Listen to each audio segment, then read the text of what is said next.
السلام عليكم ورحمة الله وبركاته. أهلا وسهلا بأحلى متابعين. النهاردة إن شاء الله جايين مع بعض بميزانية 400 جنيه. ميزانية للأسبوع، مشترياتها فطار غدا عشاء، لحوم فراخ وأسماك، وكمان معانا الفاكهة وحاجات إن شاء الله تنفعنا جدا جدا في اللانش بوكس. طبعا احنا بنحاول نفكر ونحاول نشغل مخنا ونحاول نسعى على رزقنا، في الأول وفي الآخر بركة وتدابير ربنا وستره معانا ان الاسبوع يعدي علينا واحنا بخير وبسلام، اليوم والساعة تعدي علينا واحنا بخير وسلام، ما نحتاجش الدكتور، ما نحتاجش لأي حاجة وحشة. ده اهم حاجة في الدنيا. طبعا زي ما انتم شايفين الاسعار يا جماعة، اكيد مش هطلع اقول لكم ميزانية ب 400 جنيه وشاملة كل حاجة. احنا 400 جنيه دي عشان احنا عندنا خزين في البيت، خزين البيت الاساسي زيت سمنة سكر دقيق مكرونة رز. الاساسيات موجوده، بعد كده اي حاجه تتدبر. تمام، لكن في الاسعار دي واطلع اقول لكم ب 400 جنيه يبقى انا طالعه اعمل فيديو وخلاص. لما نيجي نطلع ميزانيه من ال 400 دول او منيو، مش هتلاقي اصلا المنيو يكمل 3 4 ايام في الاسبوع. اول حاجه كده بسم الله الرحمن الرحيم هنبدا بيها. بسم الله وما توفيقي الا بالله. كانت اللحمه المفرومه، دي جبتها اللحمه البرازيلي، بجيبها من حد موثوق منه زي ما انتوا شايفين كده. اللون ده تضمني ان هي مش محطوط عليها لون. الاحمر الفاقع ما تفرحيش بيها، دي بتبقى دهون كتير مزودين فيها الدهنه وحاطين لها لون. كان نص كيلو ب55، الكيلو منها ب110. السمك برضو، السمك ده الصبح في السوق، انا هقول لكم نزلت امتى عشان الاسعار اللي انتوا هتسمعوها دي غريبه شويه. كان الصبح ب45، انا خدت الكيلو ب35 بس لانه ما كانوا اخر 11 سمكه عنده، كانوا عاملين حوالي كيلو 600 جرام، اداهم لي ب50 جنيه. طب ب50 جنيه بصوا، جبت كمان معاهم الكابوريا دي. بصوا بقى حية وصاحية وبتلعب طازة ازاي. كانوا برضو اخر كمية عنده حوالي كيلو 100 جرام كده. كابوريا الصبح دي بتتباع ب40 وب50، لان كبيرة على صغير، دكورة على نتاية. تمام. فادهالي الكيلو بكام؟ ادهالي الكيلو ب20. ماشي. بصوا عامله ازاي، بصوا اللي انا قلبتها لكم الكبيره اللي فوق دي. ايوه المرعبه دي. دي كده نتايه، اللي من تحت عامله زي المثلث، رسمتها رسمه مثلث. لكن الرسمه التانية المدببه دي ده كده دكر.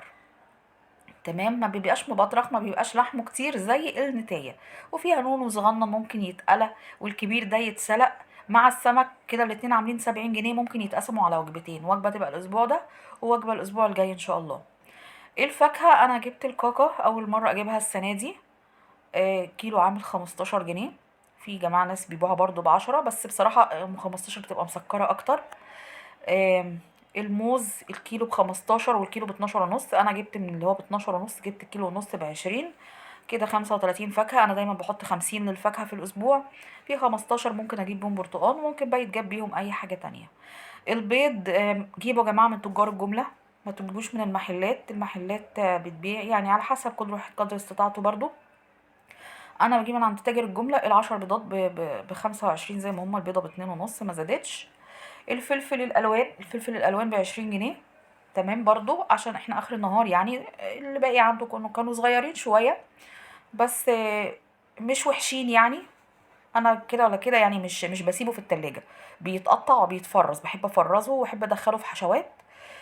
ده نص كيلو ب5 جنيه من الفلفل الالوان، وده نص كيلو ليمون برضو ب5. بص انا بحب اجيبه كده اللي هو ايه، اخلي فيه كام واحده خضره شويه عشان يعمروا معايا. تمام، يقعدوا معايا كتير في التلاجة شويه، من غير بقى ما احط تكلفه مناديل وكده، لا. زي ما هو في كيسته بيفضل عايش معاكي بالاسبوعين وبالتلاته. هنا الخيار برضو، الخيار في السوق ب4 وب5، وفي بيبيعوه الكيلو ونص ب10. ده كانت 3 كيلو ب10، حجمه كبير شوية. انا جبت كيلو ونص ب5، استكفيت بيهم انا. لما بجيب الخيار كتير يقعد ما يتاكلش، لما كان بجيب حبه بحبه كده تلاقي ايه ولادي بألف هنا وشفا ايه ياكلوه. طبعا بينفع جدا جدا في اللانش بوكس، مهم جدا بصراحه، احسن من الشيبسي واحسن من حاجات تانية كتير. الرنجة برضو عارفين ان الرنجة سعرها وصل 60 و70 جنيه. الرنجة طبعا اساسي عندي، لازم كل شهر تتجاب كده مرة. بديل للتونة بصراحة، بالنسبة لي ان التونة اسعارها بقت فلكية شوية. دول خدتهم عشان احنا اخر النهار. اداني الكيلو كان بكام؟ اداني نص كيلو ده ب20 بدل 30. هو بيبيعها ب60 الصبح، بس احنا عشان كنا اخر النهار هحكي لكم، بس استنوا هحكي لكم ازاي تجيب الاسعار دي، ازاي تجيب الاسعار دي. انا عارفه ان الاسعار اللي انا بقولها دي ممكن ناس كتير يقولك فين الاسعار دي، هتعرفوا والله لا والله موجوده في السوق اللي جنبك وموجوده في السوق اللي قريب ليكي. التوم انتوا عارفين ان انا بفرز التوم دايما في الموسم ده، انا مش بفرز التوم لما بعروشه. صدقوني والله والله لو جربتوا الفكرة دي هتدعولي، اوفر بكتير واريح مليون مرة. القلقاس ازمة ازمة ان انا اعمل قلقاس بصراحة، بسبب السلق وحمري سلق وسلقي سلق ومعرفش، فيلم. فانا بعمل كل شتا بقى العاملة دي من سنين مريحاني. نزلت بحتة 10 جنيه حلوة كده، جبت 7 ربط من السلق. تمام. الرابطة ما شاء الله مليانة بصراحة. وجبت ب3 جنيه كزبرة خضراء. بال3 جنيه ادتني 6 ربط. تمام، مع ان في العادي بال3 جنيه دولت بيبقوا 3 ربط بس، وهيتعملوا ان شاء الله ويتفرزوا مرة واحدة ويبقى ارتحنا. الخضار المشكل بصوا، الجزر ب10، الكوسة ب10، الفاصوليا ب10، البزلة ب20 وب25، بس لسه طبعا مش كلها مليانة. فالمهم ان هي ادتني طبق يعني قالت لي لا خديهم دول حوالي نص كيلو ب10 جنيه كده كلهم على بعضهم. ممكن يتعملوا شوربة خضار مع شوية لسان عصفور. ممكن يتعملوا برضو مع البدنجانية الحلوة دي ويبقى طبق تورلي محترم، يتعمل بقى باللحمة المفرومة، يتعمل بقطع الفراخ. انا هنا مش جايبة فراخ يا جماعة، لان انا عندي الفراخ برضو شفتوها في فيديو منفصل انا مفرزاها. البدنجان بقى بصوا، البدنجان الحلو كده الصابح ده، بص العلق بتاعه اخضر وزي الفل. بكام؟ ب10 جنيه الكيلو. تمام، انا جبت كيلو من البدنجان الكوبي، ما استغناش عنه كل اسبوع، بيطلع منه افكار كتير جدا بتنفع في الفطار وبتنفع في الغداء. تمام، بصوا اللي في ايدي الشمال دي كانت عجباني، مش اللي انا بشاور عليها، لا التانية، ايوه دي عجباني جدا، خفيفه خف الريشه، دي استحاله هتلاقي فيها بذرايه واحده، عكس التانية ممكن هتلاقي فيها بذره على الخفيف. تمام. مش عارفه انا ايه كميه تمام اللي انا بقولها دي، ما علينا. هنا الجزر كان برضو الكيلو ب10، بينفع في اللانش بوكس. فجبت نص كيلو، نص كيلو ب5 جنيه. هنعمل بيه ايه؟ جبت معاه ربع عدس، العدس الاصفر ب32 جنيه. جبت ربع عدس مع 3 جزرات زي دول، على طماطمتين، على بصلتين، على بطاطس. البطاطس انا ما جبتش بطاطس النهارده، بس البطاطس يعني شايفاها ب7 وب5 الجديده، الكبيره قوي ب10. تمام، برضو تبقى وجبة محترمة. احنا كده بصوا عمالين نقول افكار وجبات. البدنجان اللي هناك ده برضو ممكن يتعمل مع نص السمك، مع نص السمك مثلا الكابوريا، تاخدي كام كابورياية على 4 5 سمكات على واحدة من البدنجان دول، برضو تبقي طلعتي وجبة وتبقالك. يبقى احنا من الأكلة ب80 جنيه دول طلعنا مثلا أكل اليومين. هنا البامية، بص بقى بجيب البامية الخضرة الحلوة دي وهي مروحة، أنا ما بخزنش البامية غير دلوقتي. بص بنقي بجيبها كده، ده كان كيلو ونص ب30، يعني الكيلو ب20. بنقي منها الصغنونة اللي عاملة زي اللبة دي عفوا. بعملها للطبيخ. والكبيرة شوية او المتوسطة دي، طبعا دول شيخين هيترموا. او المتوسطة دي للويكا. انا مش بجيب البامية للويكا الطويلة قوي دي، بصراحة بذرها بيبقى كبير بيضايق في الاكل، ده غير المادة اللزجة بتبقى زايدة قوي فيها. فلا، بجيب الصغير الوسط دي، هي دي اللي بتتعمل للويكا. يبقى انا الكمية دي بطلع منها. انا كنت برضو مفرزة اول اسبوع في الشهر بامية للطبيخ وبامية للويكا، فقلت برضو اجيب الحاجات دي بتنفع. عايزه اوريكم كمان الطماطم. في كتير ينتقدوني، ايه ده انت بتنزلي السوق اخر النهار تجيبي الطماطم البواقي بعد ما الستات نقت واختارت الوش القفص؟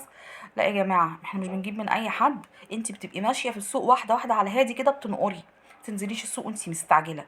انزلي وانت انا نازله على مهلي، هنقر كده وابص بعيني واروح واشوف وهشم ريحتها واقرب عليها كده واشم ريحتها. بصوا الطماطم كلها حمرا وجامده وسليمه زي ما بيقولوا. كمان الاضاءه مفتحها درجه او درجتين، حمرا جدا ما شاء الله. بالعلق بتاعها اهو زي الفل، ما فيهاش اي حاجه، ما فيهاش ولا واحده طريه. تمام، وكلها ميه برضو في نفس الوقت.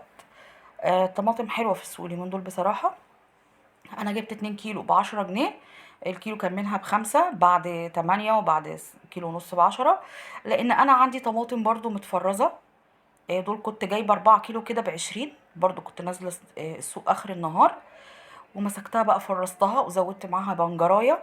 شايفين لونها؟ طبعا ده كان فيديو كنت عاملاه لكم، بس للاسف اتحذف مني غصب عني.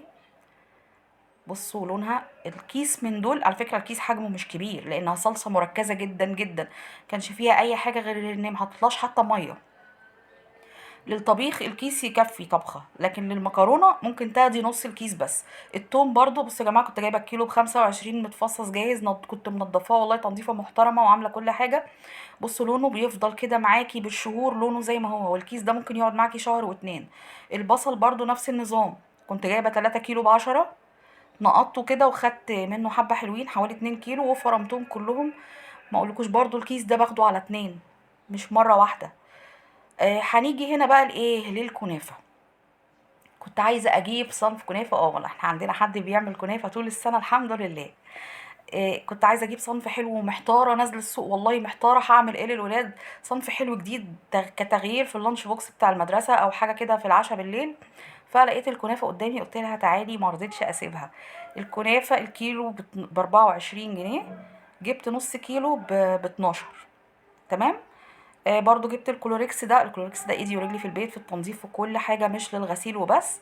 الكيس ده كان عامل 8 جنيه، بيتخفف بقى بميه بتنضفي بيه كل حاجه. وكان عندي برضو الصابون السائل خلاص عندي، فجبت ده كيلو برضو ب5. الاخضر كان عنده خلاص، فجبت الاصفر برضو مش وحش. بمشي حالي بيه بنقطة كلور كده بينضف زي الفل بصراحة. في حاجات بحب اجيبها تبقى متخزنة ومتشالة، وفي حاجات يعني لا بصبر عليها. لما تخلص اجيبها، مش بكتر. بقى من ضمنها المنظفات بصراحة، لما تخلص ابقى اجيب، لكن ما اجيبش كمية كبيرة واركنها مش في كل حاجة. آه، طبعا بصوا يا جماعه، عايزه اقول لكم انا نزلت السوق امتى. نزلت السوق اخر النهار، نزلت السوق الساعه 4. عربيات الفلاحين بتيجي تاخدهم الساعه عشان يروحوا، انتوا عارفين طبعا من اسكندريه، فمن المحافظات المجاوره بيجوا العربيات الساعه 4:30 5 بتيجي علشان خاطر تاخدهم. فهم نفسهم بيبقى من اول الساعه 4 بيبداوا ينزلوا في الاسعار، انا مش بفاصل مثلا او بستغل ان هم عايزين يمشوا فببخس بسعر الحاجه الارض، لا هم اللي بينزلوا في الاسعار. فانا في الوقت ده بروح اجيب الحاجه، هي كده ولا كده الحاجه من عندهم صبحه. يعني لو قعدت، ما احنا كده وكده الطماطم اللي انا جبتها دي ما هتتحط في التلاجة وهتبات عندي بالكام يوم، بس هي عندهم صبحه. تمام. بجيب الحاجه وبشيلها، انا مش عارفه انا بعرض الحاجه تاني ليه، بس ما علينا. البيض لو هتجيبيه مش لازم تروحي تجيبي البيض الصحيح ده. اي تاجر بيض جنبك اتفقي معاه مثلا قبلها بيوم، قولي له بكره احجز لي 3 بيضات مكسره، تقريبا بيبيعوا ال3 بيضات اللي بيبقى فيها شرخ فيها كسره صغيره بكام، بيبيعوا التلاته ب5 دول مثلا يبقوا الكيكه اللي هتعملي بسكوت. نحاول نفكر شويه نخلي البيض الصحيح ده للاكل. تمام. الافكار كتير وان شاء الله هنطلع لكم من الحاجات دي شويه حاجات حلوه. اشوفكم ان شاء الله في فيديوهات جايه كتير، وشكرا والسلام عليكم ورحمه الله وبركاته.